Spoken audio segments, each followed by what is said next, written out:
If any painter has captured the rugged beauty of Maine's coast, the thrilling play of water and light against rock, it has to be Winslow Homer. He's a realist and he's a naturalist. He's interested in telling you about the power of nature in a single wave.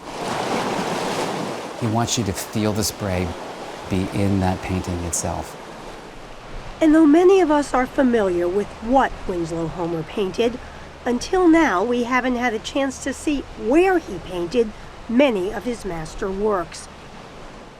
His studio on Prout's Neck, just a few miles outside Portland, where he lived and worked from 1883 until his death more than a quarter century later. He could walk down to the cliff walk, see what he needed to see, sketch, come back up here, and then paint in the studio. Mark Bessier is director of the Portland Museum of Art, which just finished a 5-year renovation of the studio. If you read his pictures... Now open to the public for the first time, it was purchased directly from Homer's great-grandnephew. The patina of the building was authentic because the family never wanted to adjust it to move away from the feeling of Winslow Homer. Winslow Homer etched his name into one of the windows.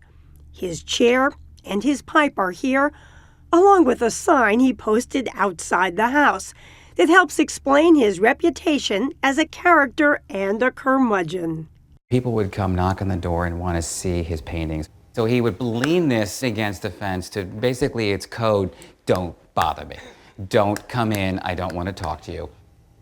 Winslow Homer was born in Boston in 1836. His father was a businessman, his mother a watercolorist, who painted these plates that hang in the studio. Homer got his start as a combat artist, working for Harper's Weekly during the Civil War. Our painting, Sharpshooter, one of his first paintings, was originally an etching that he turned into a painting.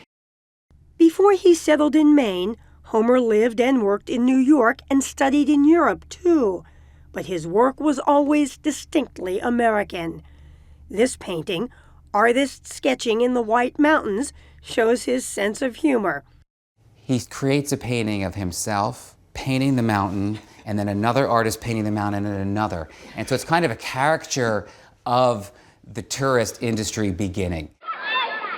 Other early works like Snap the Whip and Breezing Up celebrated the joys of everyday life. If you look back and think about, who was truly the first artist to represent these things that were American, whether it's subject matter, the way in which he painted, the way in which he lived his life, he is that quintessential person. But it was the coast of Maine, where Winslow Homer moved in his late 40s, that transformed him into the artist we know today.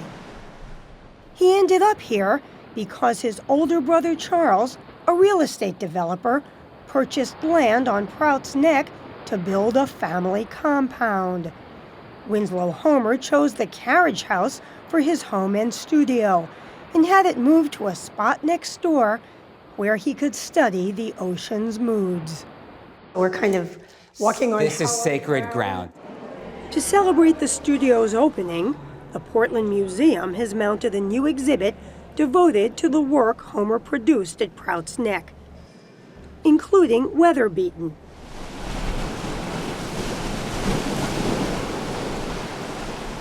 Every time you go to it, there's something new in the sky, there's something new in the wave, and there's nothing between you and that painting. But not all of Homer's masterworks are ocean-themed. This one, painted in 1893, is full of foreboding and seems to suggest that the old fox represents the artist himself. Fox Hunt, many consider one of the top 10 American paintings of all time. Why? Usually the fox is the hunter. In this case, the crows are hunting the fox. Many people think it's him looking at the end of his life. Homer died in 1910. And I know this is important toward the end of his life. He did die in the studio, and whether or not he died directly on this daybed, this is always thought of where he died, and in this space. Worth preserving. Worth preserving. This whole studio, a fitting tribute to an American master. I think he surpasses just art history. It's about culture. Maybe that's what makes him bigger than many artists, because it's not just the visual arts. He's part of our psyche, I think, as Americans.